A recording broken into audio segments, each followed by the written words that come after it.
Hello दोस्तों, आज मैं बताऊंगा angle between two straight line. पहले भी बताए थे लेक्चर में, लेकिन जब आप लोग स्ट्रेट लाइन का एक एक्सरसाइज बना लिए होंगे तो आगे फिर देखने के लिए मिला होगा एंगल बिटवीन स्ट्रेट लाइन। तो इसको हम प्रूफ तो नहीं करेंगे, लेकिन इसको समझाते हैं। थोड़ा देखिएगा, यहाँ ये हम लोग का कोऑर्डिनेट है एक्स, एक्स डैश वाई, और ये क्या हो गया वाई डैश। इस पे दो लाइन है, ठीक है। इसका एंगल है थीटा 1, इसका एंगल है थीटा 2, ठीक है। तो जब दो एंगल दिया हुआ है तो एंगल बिटवीन, ये नहीं निकालना है कि angle between two straight line, अर्थात angle between two straight line कहीं कट किया है ए, इसका निकालना है क्या, angle between two straight line, इसी का हमको निकालना है स्लोप। एंगल निकालना है बिटवीन टू स्ट्रेट लाइन का। तो पहले का लाइन जो है क्या है कि y बराबर m1x प्लस c1 है, और दूसरा का है y बराबर m2x2, सॉरी m2x हो जाएगा प्लस c2, ठीक है। जिसका इसका एंगल है थीटा 1, इसका एंगल थीटा 2 है। ये एंगल से हमको स्लोप ज्ञात करना है। Angle between two straight line, sorry slope नहीं, ठीक है। तो हम यहाँ लिखेंगे क्या कि एंगल बिटवीन टू, जो गिवन है क्या है, एंगल बिटवीन टू वाई बराबर क्या है m1x प्लस c1। इसका मतलब समझ रहे हैं ना, m1x, m1 अर्थात इसका जो स्लोप है क्या है m1 है, और c1 कोफिशिएंट तो जान ही रहे हैं, और एंड क्या हो जाएगा y2 बराबर m2x प्लस c2, ठीक है। स्ट्रेट लाइन का दोनों का इक्वेशन है, ठीक है। एंगल बिटवीन टू निकालना है, इसका लेट क्या है कि लेट स्ट्रेट लाइन इतना और इतना, इस दोनों के बीच निकालना है। तो हम लोग सबसे पहले पढ़े थे फॉर्मूला, डायरेक्ट हम लोग जानते थे कि टेन थीटा बराबर क्या होता है कि m1 इसका slope minus m2/1 plus m1 into m2, ठीक है। इसमें हम लोग कंडीशन भी बताए थे कि जब दो लाइन पैरेलल होगा, तो पैरेलल होने के लिए क्या था कि हम लोग अगर मान लीजिए कि इस लाइन पैरेलल रहता, इस तरह से रहता, तो कब कब कहेंगे कि दो लाइन पैरेलल है, तो दोनों को स्लोप क्या होगा m1 इक्वल टू m2 क्या होगा बराबर होगा। तो एक कंडीशन क्या का होगा, पैरेलल का होगा, ठीक है। ये भी पहले बता चुके हैं। फिर है दो लाइन परपेंडिकुलर होगा, तो परपेंडिकुलर कब होगा, तो m1 इंटू m2 का जो मल्टीप्लाई होगा क्या होगा -1 होगा। तो किसका कंडीशन था, परपेंडिकुलर का। किसका कंडीशन था, परपेंडिकुलर का। ये सब हम पहले बता चुके हैं, लेकिन यहाँ रिवाइज करा दिए। अब यहाँ इसलिए रिवाइज कराएं कि आगे क्या है इसका जरूरी, ये दिखाते हैं। तो आगे हम लिखते हैं कि when the equation of a straight line, equation of when the equation of a straight line are the form ax plus by plus c is equal to 0। देखिए पहले हम लोग का इक्वेशन किसने दिया था, y बराबर m1x प्लस c1 के रूप में, मतलब स्लोप फॉर्म में क्या था दिया हुआ था लाइन का इक्वेशन। लेकिन यहाँ किसमें है, जनरल इक्वेशन का है, जनरल इक्वेशन ही है ना, जनरल इक्वेशन बताया था लाइन का। तो अब इसके बीच के एंगल निकालना हो तो हम लोग क्या करेंगे, तो सबसे पहले लेट कर लेंगे क्या कि a1x plus b1y plus c1, ये एक लाइन का हुआ। इसी तरह से दूसरा का लेट कर लेंगे कि a2x plus b2y plus c2। ये ध्यान दीजिएगा कि कौन सा वैल्यू चेंज होता है, नहीं कि अभी x1 और y1 कर देंगे, नहीं, ये गलती होगा। कोफिशिएंट ऑफ x और कोफिशिएंट ऑफ y, ठीक है। तो ये दो लाइन का इक्वेशन हुआ।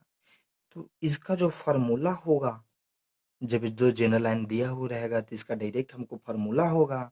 तो क्या होगा कि tan थीटा बराबर, फार्मूला क्या होता है कि A2 into B1 minus A1 into B2 बटा A1 into A2 plus B1 into B2। यही फार्मूला होता है। फार्मूला याद रखिएगा। ये फार्मूला जो है याद रखिएगा कब का है कि जब ये एंगल निकालना रहेगा, दिया हुआ रहेगा किस फॉर्म में, इस फॉर्म में, जनरल फॉर्म में। अगर आपको जनरल फॉर्म भूल गए, फार्मूला भूल गए, तो सबसे उपाय क्या है कि जनरल फॉर्म को किस फॉर्म में बदल देंगे, स्लोप फॉर्म में। y बराबर m1 mx प्लस सी में हम बदल देंगे। बदलने के लिए पिछले लेक्चर में बताए थे। अब जिस तरह से इसमें पैरेलल का कंडीशन था उसी तरह से इसमें भी होगा। तो इसमें पैरेलल कब होगा, पैरेलल के लिए कंडीशन है, पैरेलल इसी सिंबल है क्या पैरेलल का। तो इसमें पैरेलल कब होगा कि जब A1 बाई A2 अर्थात A1 by A2, A1 by A2 equal to क्या होगा B1 बाई B2। ये कंडीशन है किसका, पैरेलल का। पैरेलल का साइन दे दिए आप यहाँ पैरेलल लिख लीजिएगा, ठीक है, नहीं तो हम भी लिख देते हैं। पैरेलल का कंडीशन है PAR, पैरेलल का कंडीशन है, ठीक है। अगर यही परपेंडिकुलर के लिए कंडीशन देखना रहता, परपेंडिकुलर के लिए ये क्या हो जाता है A1 into A2 plus B1 into B2 is equal to 0। ये परपेंडिकुलर का कंडीशन होगा। ये किसका कंडीशन होगा, परपेंडिकुलर का, जब जनरल इक्वेशन में रहेगा लाइन दिया हुआ तब।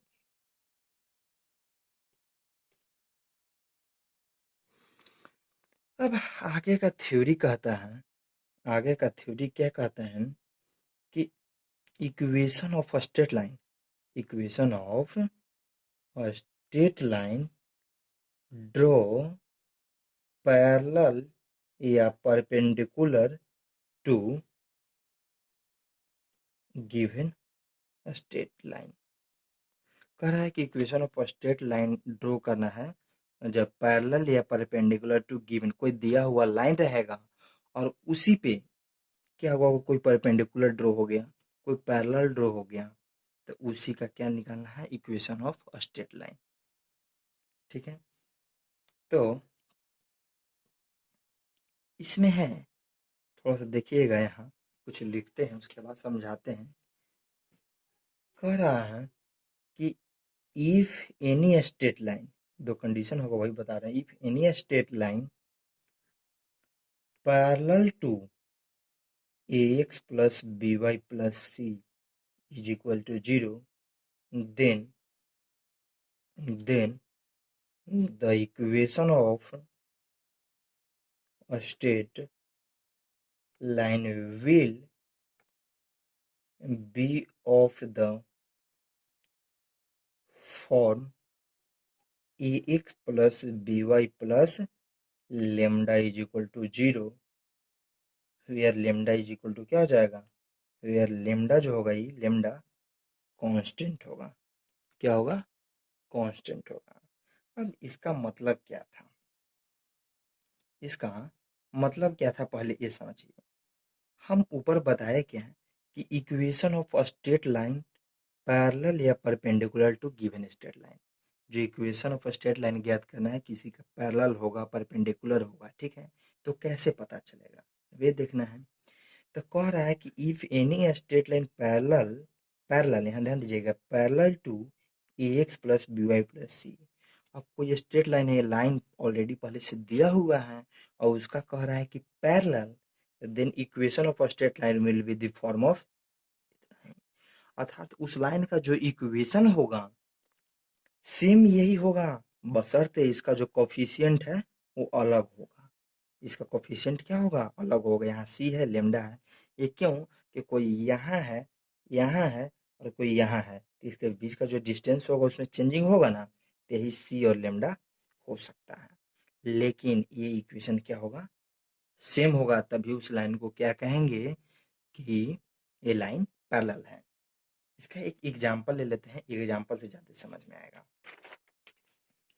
एग्जाम्पल ले लेते हैं, ठीक है। यहाँ देखिएगा एग्जाम्पल।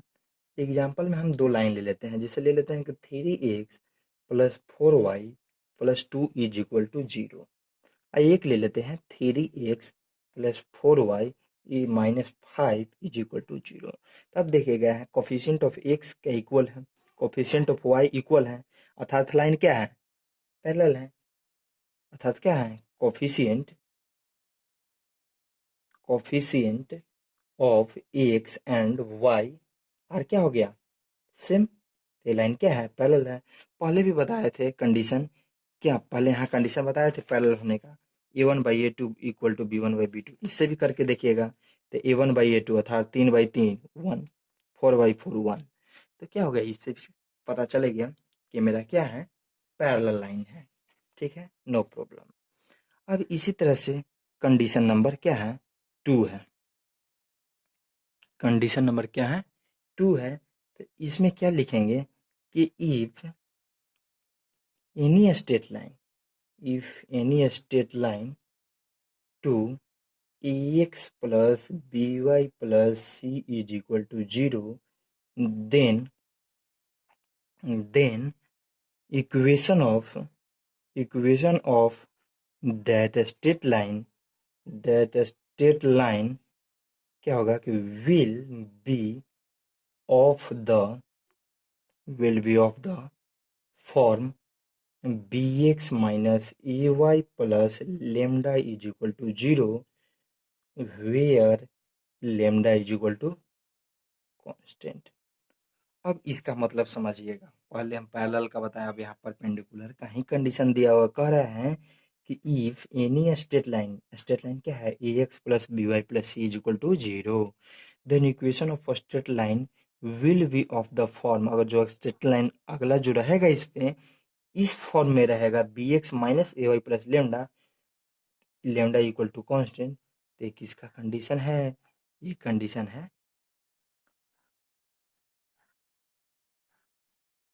परपेंडिकुलर का। सॉरी, यहाँ पे कहीं लिखना भूल गए हैं कि हम बता रहे हैं परपेंडिकुलर कंडीशन, पहले पैरेलल का बताए थे तो श्योरली अनुमान लगा सकते हैं परपेंडिकुलर का है। तो यहाँ लिख दीजिएगा, जैसे यहाँ कहाँ लिखे थे कि if any straight line parallel to इतना, तो यहाँ लिख देते कि इफ एनी स्ट्रेट लाइन, यहाँ क्या लिख देते हैं, परपेंडिकुलर टू इतना। ठीक है, तब इसमें आगे क्या होगा, लेमडा क्या हो गया, कांस्टेंट हो गया। तो ये देखना, इसमें क्या देखना है कि इसका जो कोफिशिएंट है, इसका कोफिशिएंट से क्या है, इंटरचेंज है, और बीच में क्या है, माइनस है। जिसे हम एग्जांपल लेके बताते हैं, समझ में आ जाएगा एग्जांपल से। जिसलिए हम एग्जांपल के 3x plus 4y plus 5 is equal to 0, and एक और इक्वेशन ले लिए कि 4x minus 3y plus 2 is equal to 0, ले लिए। तब यहाँ देखिएगा, यहाँ y का कोफिशिएंट जो था 4, वहाँ x का कोफिशिएंट रहा था, इंटरचेंज है। यहाँ 3 है x का, तो यहाँ y का हो गया 3, और यहाँ एक साइन क्या हो गया, निगेटिव हो गया। अर्थात इस तरह के इंटरचेंजिंग रहेगा तो लाइन क्या है, परपेंडिकुलर है। इसमें हमको देखने की कोई जरूरी नहीं है, लाइन क्या हो जाएगा, परपेंडिकुलर होगा। ठीक है, तो यहीं से लिख देते हैं कि interchange of coefficient X and Y, interchange मतलब ये क्यों हुआ था, बट लिखते हैं क्यों, क्योंकि बिकाउज पैरेलल क्यों हुआ, पर सॉरी परपेंडिकुलर क्यों हुआ, क्योंकि interchange of coefficient of X and Y का कोफिशिएंट चेंज है, इसीलिए क्या है, perpendicular condition.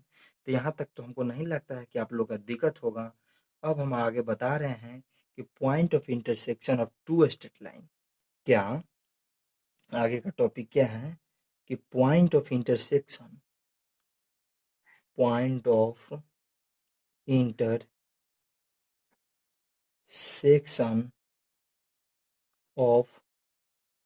To straight line. आप अपने बुक में देखते जाइएगा, बुक से बाहर मैं कुछ नहीं ले रहा हूँ, ओनली फॉर बुक, क्योंकि ज़्यादा बहुत सारा कोऑर्डिनेट में हम ज़्यादा नहीं बताएंगे।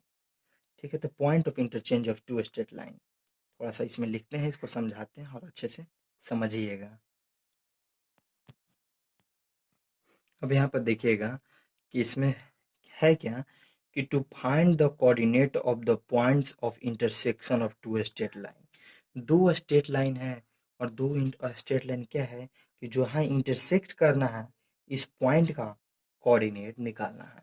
दो लाइन इक्वेशन दिया हुआ रहेगा, इसका कोऑर्डिनेट यही लिख देते हैं यहाँ पे कि let the equation of straight line be क्या हो जाएगा, a1 ax plus b1 y plus c1 is equal to 0, और दूसरा का क्या हो जाएगा a2 ax plus b2 y plus c2 is equal to 0 हो जाएगा। तो इसका कोऑर्डिनेट हम मान लेते हैं कि लेट द कोऑर्डिनेट, इस लाइन की इक्वेशन दिया हुआ रहेगा। ठीक है, तो लेट द कोऑर्डिनेट इसका मान लिए क्या, बी क्या अल्फा और बीटा मान लिए। तो अर्थात अल्फा बीटा कोऑर्डिनेट है, इसका मतलब क्या है कि इस लाइन में और इस लाइन में अल्फा और बीटा डालेंगे तो क्या करेगा, लाई करेगा। क्या करेगा, लाइज करेगा। तो लाइज करेगा, तो हम समझ गए कि इसलिए अल्फा एंड बीटा, क्योंकि कोऑर्डिनेट है तो इस लाइन में लाई करेगा, चाहे L1 या L2 दोनों में लाई करेगा, तो हम दोनों में लाई कराते हैं पहले।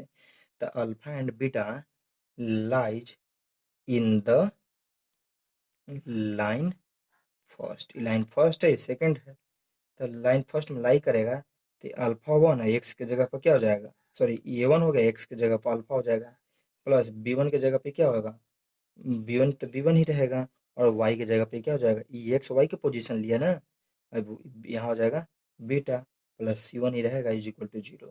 इसको इक्वेशन थर्ड मान लेंगे। ठीक है, इसी तरह से सिमिलरली, इसी तरह से अल्फा बीटा लाइज कराते हैं किस में, alpha beta lies lies in the line second में जब लाइन कराते हैं तो ये क्या देगा, a2 alpha plus b2 beta plus c2 is equal to 0। इसको इक्वेशन 4। जब ये दोनों इक्वेशन को हम सोल्व करेंगे, तो डायरेक्ट हम वैल्यू लिख देते हैं, सोल्व नहीं कराते हैं, डायरेक्ट सोल्विंग वैल्यू, क्योंकि हमको आउटपुट से मतलब है। तो सोल्विंग इक्वेशन कौन सा, थर्ड एंड फोर्थ। हम लोग को क्या क्या, क्या मिलता है, तो वी गेट क्या मिलेगा, एक कंडीशन मिलता है कि अल्फा बटा b1 c2 minus b2 c1 बराबर बीटा बटा c1 a2 minus c2 a1 बराबर 1 बटा a1 b2 minus a2 b1। यहीं से अल्फा निकल जाएगा b1 c2 minus b2 c1 बटा a1 b2 minus a2 b1, और बीटा निकल जाएगा c1 a2 minus c2 a1 बटा a1 a2 minus a2 b1। लेकिन ये आपको लग रहा होगा कि अरे इतना रटना पड़ेगा। अच्छा, ये अल्फा निकाले कैसे, पहले ये बता देते हैं। अल्फा बराबर ये सब क्या है, एक दूसरे का इक्वल है, ये आया क्या, एक दूसरे के सब इक्वल ही आया ना, एक दूसरे के इक्वल आया। तो अल्फा निकालना है तो इसको क्या कर दिए, क्रॉस मल्टीप्लाई कर दिए। जब भी करेंगे तो इसके साथ नहीं, क्योंकि अल्फा बीटा इसको इक्वेट किए, तो इक्वेट किए तो b1 वाला भाग ऊपर चल गया, a1 वाला यहीं रह गया, इसको भी किए तो ये वाला भाग ऊपर चल गया, ये वाला यहाँ रह गया। ठीक है, अब यहाँ तक कोई प्रॉब्लम। अब इसमें यही देखना है कि अरे बहुत कॉम्प्लिकेटेड है, ये इतना रटना पड़ेगा b1 c2 b2 c1। अगर याद रहा तो ठीक है, और नहीं तो जब हम प्रॉब्लम बताएंगे तो प्रॉब्लम में बताएंगे इससे भी इजी मेथड जिसे सोल्व किया जा सके। ठीक ना, इसे भी इजी मेथड बताएंगे जिसे सोल्व किया जा सके आसानी से। अब देखिएगा, यहाँ थोड़ा सा एक और कंडीशन बताना था हमको। वो कंडीशन क्या था, जैसे पहले भी बताए थे, जैसे यहाँ क्या बताए थे कि अगर a1 b2 minus a2 b1 बराबर 0, अर्थात मान ले कि ये जो टर्म है ये 0 के बराबर हो गया, ये 0 के बराबर हो गया। तो 0 से किसी संख्या में भाग देते हैं तो क्या हो जाता है, इन्फिनिटी। अर्थात अल्फा और बीटा क्या आ जाएगा, इन्फिनिटी के टेंस टू इन्फिनिटी हो जाएगा, टेंस टू इन्फिनिटी। अर्थात अगर ये 0 हुआ तो अल्फा और बीटा क्या हुआ, अल्फा और बीटा इन्फिनिटी हुआ, तो लाइन क्या हो जाएगा, पैरेलल होगा। दस बोथ लाइन क्या हो जाएगा, पैरेलल हो जाएगा। समझ में आया ना, पहले भी हम लोग पढ़े थे कि इतना 0 हो जाएगा तो क्या हो जाएगा, पैरेलल। ठीक है, तो कंडीशन याद रखिएगा, खुद से माइंड लगाइएगा तो समझ में आ जाएगा। अगर इसी में अगर क्या हुआ कि ई 0 हुआ ना, लेकिन ठीक है, एक कंडीशन और है कि if a1 b2 minus a1 b2 minus यहाँ क्या हो जाएगा कि a2 b1 is equal to 0। ठीक ना, a2 इज इक्वल टू 0 अगर ये है, ये तुम बताया कि पैरेलल होगा, लेकिन इससे भी क्या हो जाएगा, एक कंडीशन क्या आ जाएगा कि a1/a2, जब इसको इस साइड ले जाएंगे तो a1/a2 इज इक्वल टू क्या आ जाएगा, b1/b2। ये भी किसका कंडीशन था, पैरेलल का है ना। ये भी कंडीशन पहले हम बता चुके हैं, किस में, पैरेलल में। ठीक है, तो अब यहाँ से समझ में आ गया होगा, पूरी तरह से समझ में आ गया होगा तो लाइक कीजिएगा। और ये हम फुली फंडामेंटल बुक के आधार पे कोर्स बताए हैं। ठीक है, थैंक यू।